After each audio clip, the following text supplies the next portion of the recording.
Hey everybody, welcome to the garden. I hope you're having a great day. Shout out to the lemon and lime lovers and everybody in between. It's time for the market recap. Okay, so before we hop into the markets and we hop into the market news, I do want to talk about an announcement I made earlier this morning in regards to an event I'm going to be doing in November. If you read this message, you can skip ahead. I don't suggest you do because I'm going to go into far more detail in the video, but if you must, make sure to use the timestamps in the description to get to the part of the video you are interested in. Okay, so essentially, in the month of November, I will be doing a free trial of my swing trading service, and that's for both crypto and stocks. So what that means as a Lime lover in the Discord or a free member, you will be able to follow my swing trades in both crypto and stocks. Now, these trades will be available for both prior to November, so any trades I'm currently in before I close out November 1st, and then all the trades I alert to take in both crypto and stocks during November, okay? So I'm gonna go over three things that are gonna be fairly important to understand if you wanna participate in this trial. The first thing I'm going to be going over is obviously what rooms you're going to be looking at during the trial, what rooms you're going to have access to. Secondly, what's going to happen after the trial ends. And thirdly, and probably most important, my suggestions on how you should go about following my trades, okay? And I believe that's very, very important to understand. So I'm going to take my time in this, okay? Now, firstly, the rooms that you're going to have access to as a Lime lover from November 1st until the end of the month are going to be members exclusive videos. So these videos are obviously members exclusive.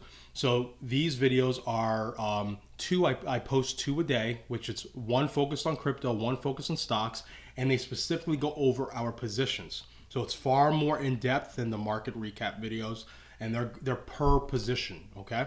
So you'll have access to those during the month of November. Next, you'll have access to Lemons Call Out Stocks and Lemons Calls Out Crypto. So that's where I'm gonna be posting my entries into X asset, and then also where I post add-ons to those assets. So you're going to be looking at those rooms often every time I alert if you're going to be following the trades. And then the other rooms you'll be having is open stock trades and open crypto trades. Now these two rooms are very important because what they allow you to do is you can see in a list of what I'm in, when I got in it, how much of my account is exposed, my average entry, my current average entry in those positions, and then you also get to see my total account exposure. So if you want to follow trades that I've been in, you can look through those lists to see what I'm still in, where my average entry is, see what the price of the asset currently is, and if it's if you get in at a better price than me, that's great because now you can follow my alerts and then exit when I exit, and your percentage gain is going to be better than me. And I have some people in my room that tend to do that. They won't immediately jump into a position I alert because my trades, as I will go over later in this video, tend to have drawdown, which, that's fine. Again, some of my trades, they immediately work, so you have to be careful. You might miss some trades, but in the end, it seems like it's done well for many people in my service. And then another exclusive room, you won't have access to this one, is the Garden Break Room. That's still only for members. It's just a members chat room. So I'm not going to be giving that, not going to be exposing that to the general public, but you'll have all access to the other rooms I mentioned. And now, secondly, essentially what's going to happen after the service ends and the trial for this service ends. And the reason why I want to specify this, some swing trades last longer than a month, right? So what will happen if you take a trade with me during the trial and yet November ends, all the rooms become blocked off from free members again? Will you be forced to buy the service? I will hope you buy the service because you enjoy how it's constructed and you find value in it and it does make you some money.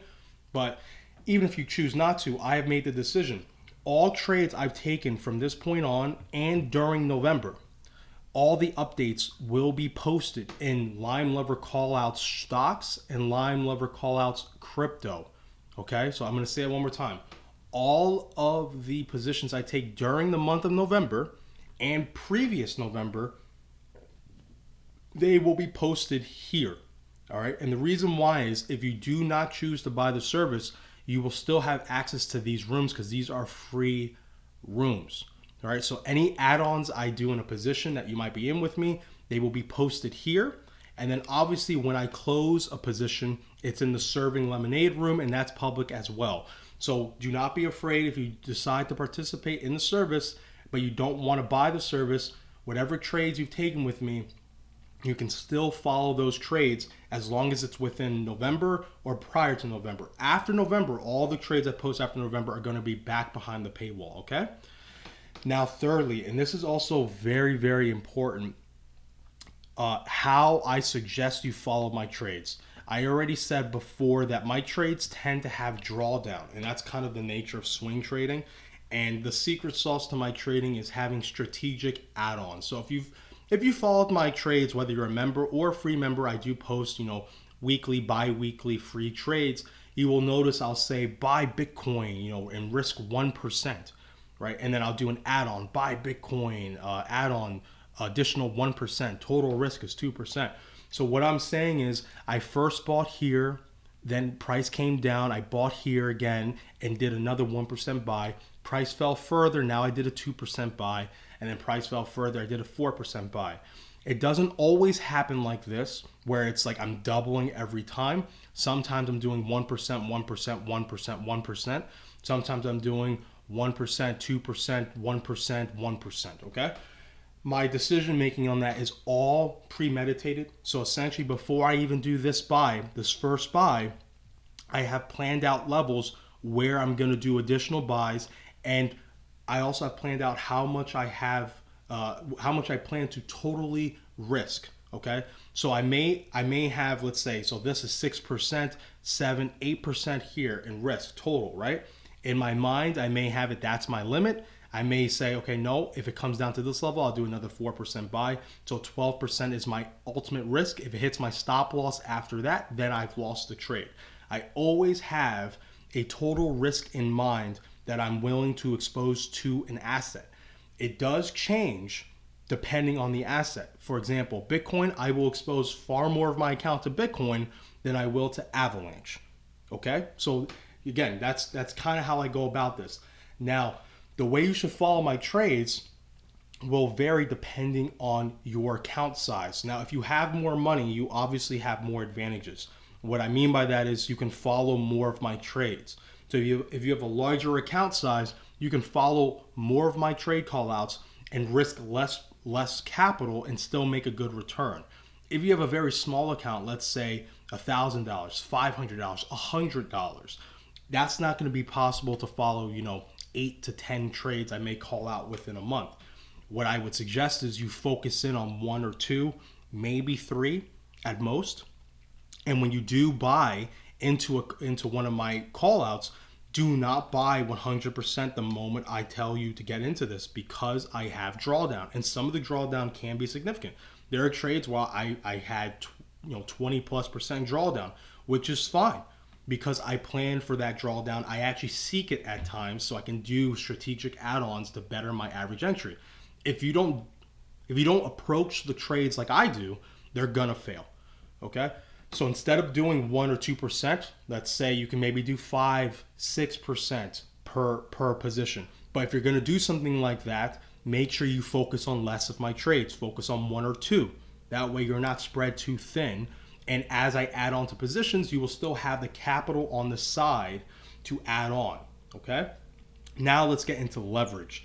Personally, I do not recommend using any leverage. I don't think it's really necessary in swing trading.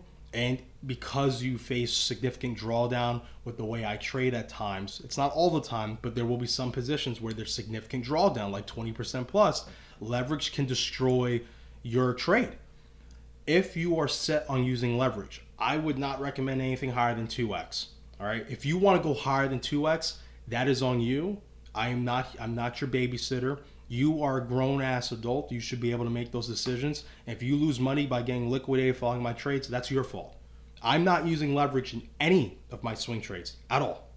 But 2x would be the only leverage I can imagine. that may be okay. And even then, I think it's pushing it. And just to show you why I don't think leverage is particularly needed, all you need to do is come to the closed positions for stocks and crypto, and you can see, for stocks, we have plenty of trades that have done very well, and you don't need leverage. You can see how much you can make in a month, 57% a month, 140%, 132%. Again, that will vary depending on how much you expose to those positions. And then same with crypto. You don't really need leverage to see significant gains in your account. I go for base hits, not home runs. And as you can see, as those base hits kind of accumulate, you start seeing, wow, your account looks like it's hit a bunch of home runs with minimal losses. In both stocks and crypto, we've only had one loss in the year. Okay? Hopefully we can keep that going. But to make sure you can have that streak like I have, you have to generally follow my risk strategy. I'm not going to ask you to do 1% to 2%. I know some people have different sized accounts. If you want to do a larger percentage per trade and exposure, just make sure you focus on less trades. And honestly, I would do no leverage. 2x at most if you have to. All right? And yeah, I think that is it. So hopefully that covered all the questions you may have. If you do have questions, make sure to let me know in the Discord. I'll try to answer as best I can. If you're going to participate in the trial, well, I'm looking forward to it. I hope you find success. It's been very successful thus far this year. If you end up liking the service, make sure to check out the Patreon. It's $15 a month, and that gets you both crypto and stocks.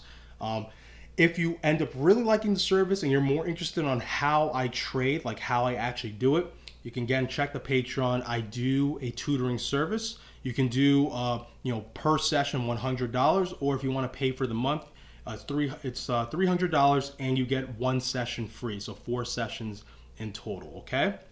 All right, everyone. Now let's hop into the markets. So let's start with Bitcoin since we're already on here. So with Bitcoin, I have Ichimoku up here. So let's take that off and let's do this here. Okay. So Bitcoin, beautiful day so far, and exactly it's been working out exactly as we've kind of mapped out. So if you read the last market recap, you see Bitcoin breaking out of this descending trend line and really starting to show, hey, this is looking like an Adam and Eve double bottom. It's exactly what we want to see, and we're likely going to see this high pivot get tested. Okay, right now we're eating away at this displacement here. So the liquidity here, the fair value gap that formed here, is being filled as we speak. All right, price is entering, and now it's trying to make its move to fill completely. If it can successfully, then watch for this high pivot to get targeted, and then the next imbalance zone to get eaten away is this here.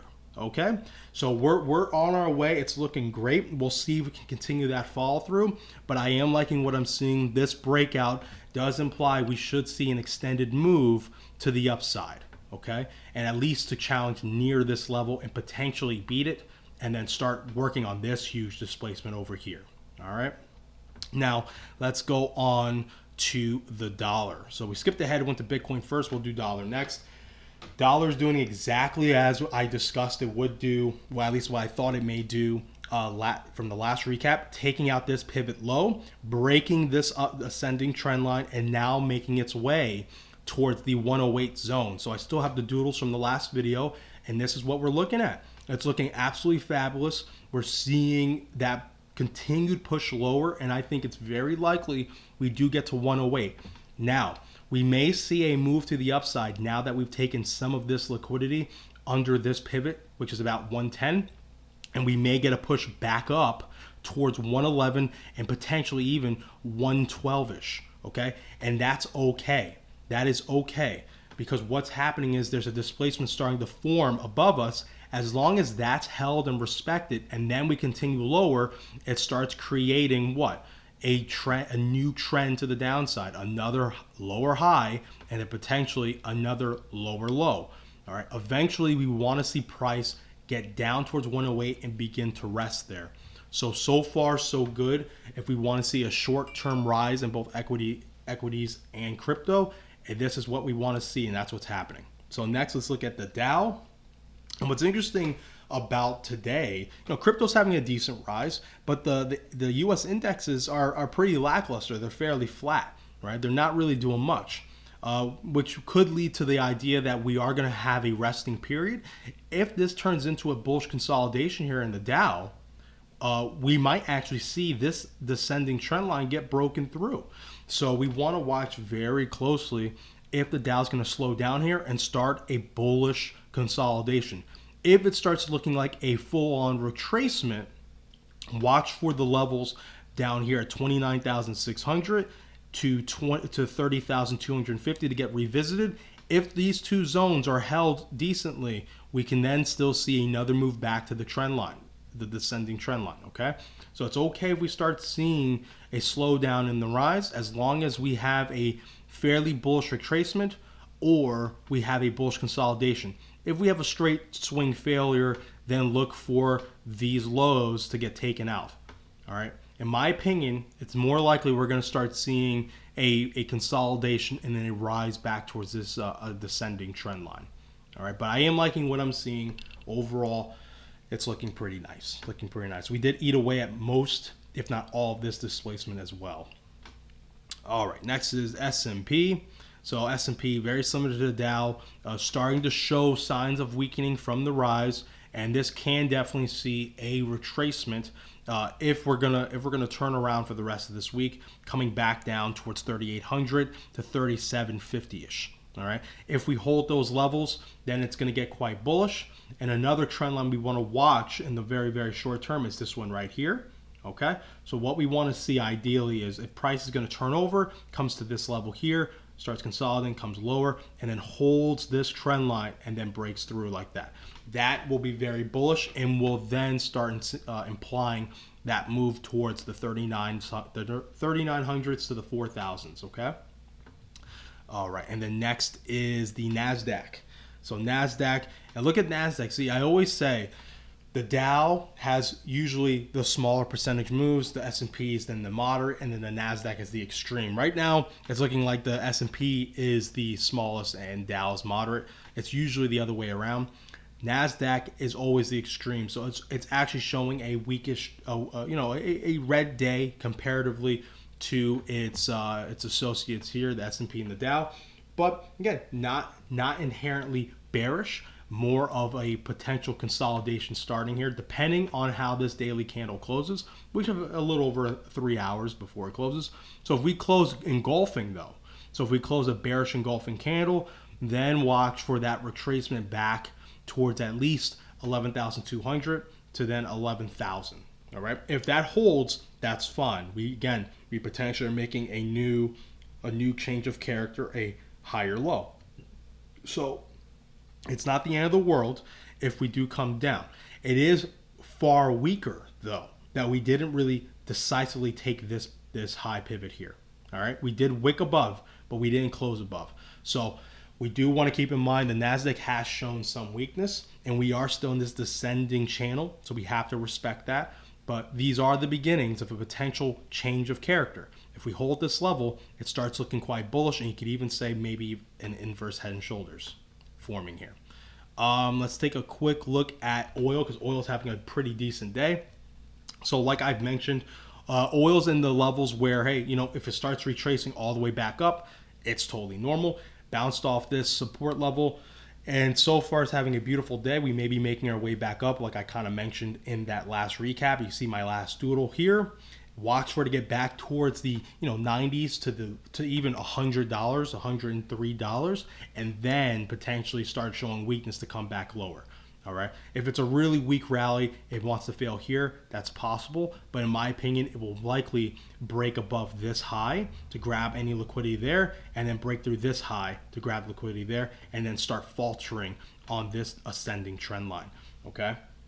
And it could even potentially get a little bit higher and start targeting this descending trend line, which to me is a much larger bullish consolidation on the larger time frames like the monthly. Next, let's take a quick look at gold. So gold starting to attack the descending trend line as I said it likely would. And we'll see if we can actually get that push, the fuel to get through. I do think it's there. If it does start failing here, watch for this double bottom to get taken out fairly quickly. Okay, if it does break through, I don't see it immediately breaking up above this level here. It likely will start consolidating on top of this descending trend line and then breaking out higher. All right, and then silver. Again, same thing. Silver's still in that expanding microphone structure, but it's also in like an ascending structure as well. So if price comes back down towards this level, be very wary, because if it does break, the next stop for it is this descending trend line, which can be fairly steep. We could see $14, $15 easily. But if we are in an ascending microphone, if we are in a microphone structure overall, I will be looking for this zone up here to get targeted. So anywhere from 19 to 20 bucks, 22 bucks around that level. Okay. And that is it. That's all I'm going to go over today. So hopefully you enjoyed this market recap. Again, remember, if you have any questions in regards to the recap, regards to to what I went over, and then also in regards to what's going to happen in November regarding the swing trading service, let me know. All right, everyone. Remember, be patient, be vigilant, and be nimble. I love you guys. Take care. Bye.